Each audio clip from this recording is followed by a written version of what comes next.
भजन लाल शर्मा कल डॉक्टर किरोड़ीलाल मीणा का स्वागत हो रहे थे तो इतने खुश दिखाई दे रहे थे।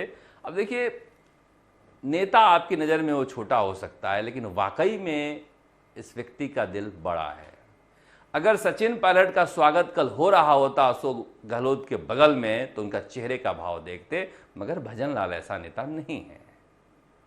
आप बहुत सारी चीज़ों पर उन्हें नेता मानने के लिए तैयार हो या ना हो, मगर किरोड़ीलाल मीणा को साथ लेकर जितना वो खुश थे, ऐसा लग रहा था कि वो 2 कदम बढ़ने के लिए तैयार हैं। और आज भी गए थे महिलाओं के कार्यक्रम में तो राखी बंधवाते हुए उनका चेहरा देख रहा था मैं, कितना खुश नजर आ रहे थे जब मुख्यमंत्री को उप मुख्यमंत्री दिया कुमारी राखी बांध रही थी। दिया कुमारी भी राजनीति में अपने आप को एक बेहतरीन नेता के रूप में स्थापित किए हैं, जो जनता से उनका जुड़ाव मैं देखता हूं विद्याधर नगर में या कहीं भी जाती हैं तो एक अलग तरीके का होता है और जनता उसे पसंद भी करती है।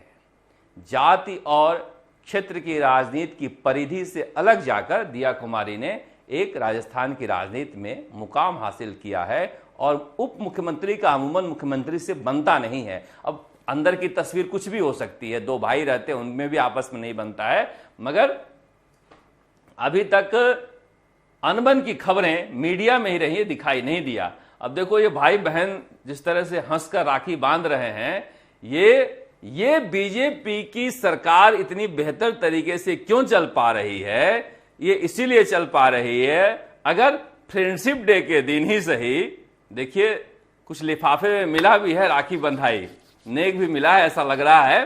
तो अगर सचिन पायलट बांध आते अशोक गहलोत को, अशोक गहलोत बंधवा लेते सचिन पायलट। फ्रेंडशिप डे के दिन आजकल बांधा जाता है, पहले के जमाने में तो नहीं बांधा जाता था, मगर अगर बंध जाता तो कांग्रेस बिखरी हुई बंध जाती और क्या पता सत्ता में होती। मगर हमारे कहने से कोई थोड़े ही बांधेगा, सब अपनी अपनी सियासत देखते हैं, नहीं बंधेंगे तो बिखरेंगे। और इस रक्षा सूत्र के बाद दिया कुमारी बहन का फर्ज भी निभाती हुई दिखाई दी जब वो पुरजोर ढंग से पैरवी कर रही थी भजन लाल शर्मा सरकार की। पेश किए हम लोगों ने, आपने देखा हर बजट में इस चीज का ध्यान रखा गया है। सिक्योरिटी के लिए भी हर संभव प्रयास किए जा रहे हैं कि हमारी प्रदेश की एक एक महिला अपने आप को सुरक्षित महसूस करे। ये हाल इससे पहले की सरकार का नहीं था। आपने देखा कि कैसे हमारी महिलाएं इतनी असुरक्षित थी, कितना जिस तरह से राजस्थान का नाम पूरे विश्व में बदनाम कर रही थी वो सरकार। हमारी सरकार आई और इस पे अब देखिए, कोई उप मुख्यमंत्री अपने मुख्यमंत्री की इतनी पैरवी करे और इतने जोरदार ढंग से, तो झगड़ा काहेगा। काश कांग्रेस सरकार में भी ऐसा हो पाता, पर हुआ नहीं। वाकई में देखिए, अपराध समाज में हो रहे हैं और आज भी हो रहे हैं, जघन्य अपराध हो रहे हैं, मगर कांग्रेस सरकार के दौरान हुए अपराध की अगर तुलना कीजिएगा तो भजन लाल सरकार में अपराध का आंकड़ा गिरा है। अब इसका श्रेय आप दिनेश एमएन को दे सकते हैं या किसी डीजीपी को दे सकते हैं, खुफिया विभाग को दे सकते हैं, क्योंकि अशोक गहलोत ने पूरी की पूरी पुलिस को मंत्रियों विधायकों के जेब में डालकर खुफियागिरी में लगा रखा था। राजनीति में व्यस्त थे और क्या कहूं किस चीज में व्यस्त थे, आपको सब पता है क्या हो रहा था। मगर सुधार हुआ है, सुधार की गुंजाइश हमेशा बनी रहती है। अब स्कूल गिरने वाली घटना आज मैं हनुमानगढ़ में देख रहा था, हमारे रिपोर्टर ने खबर भेजी है। 2 साल हुए मेडिकल कॉलेज के 325 करोड़ से बने हैं और दरारें आनी शुरू हो गई। तो किस तरह से कितनी घटिया क्वालिटी के कंस्ट्रक्शन हुए हैं पिछले 25 सालों में, इसकी मिसाल है पिछली की सरकारें। पर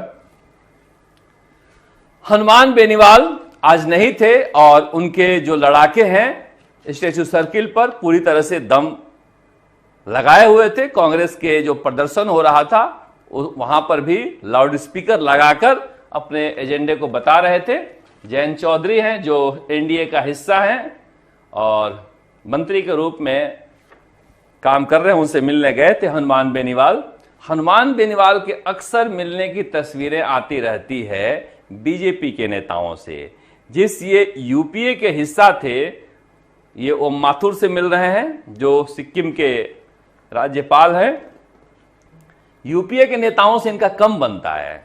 वैसे इस बार गठबंधन में थे, लेकिन क्या है कि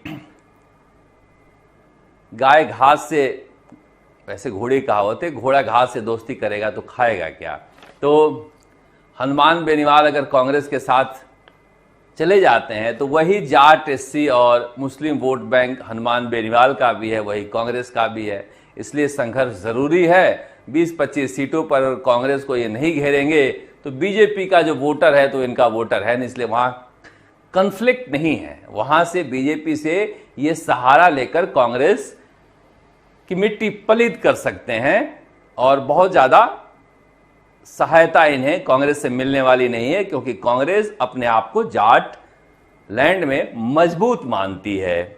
इसलिए कहा जा रहा है कि हनुमान बेनीवाल की नजदीकियां लगातार दिल्ली में बीजेपी के नेताओं से बढ़ रही है और वो अपना अगर मजबूत करके 20-25 सीटें भी अपने दम पर जिता लेते हैं, कंसंट्रेट करके अपने प्रभाव वाले, तो फिर अगली सरकार की चाबी भी अपने पास रख सकते हैं और इसी पर वो फोकस कर भी रहे हैं। ये देखिए कितनी अच्छी तस्वीर है हनुमान बेनीवाल और ओम माथुर की। कांग्रेस के नेताओं के साथ ऐसी अच्छी तस्वीर इनकी आती नहीं है। ये ज्योति मिर्धा के टेंशन बढ़ाने वाली तस्वीरें हैं। अब ज्योति मिर्धा अगर ये बीजेपी के साथ चले गए तो कहां जाएंगी पता नहीं, क्योंकि ये भी उनके कुंडली में बैठे हुए हैं। जहां जहां हो जाती हैं वहां वहां ये चले जाते हैं। पर इस बार ज्योति मिर्धा भी खूंटा गाड़ के बैठी है नागौर में और जमकर मेहनत कर रही है। मुकाबला इस बार जोरदार होने वाला है नागौर में भी।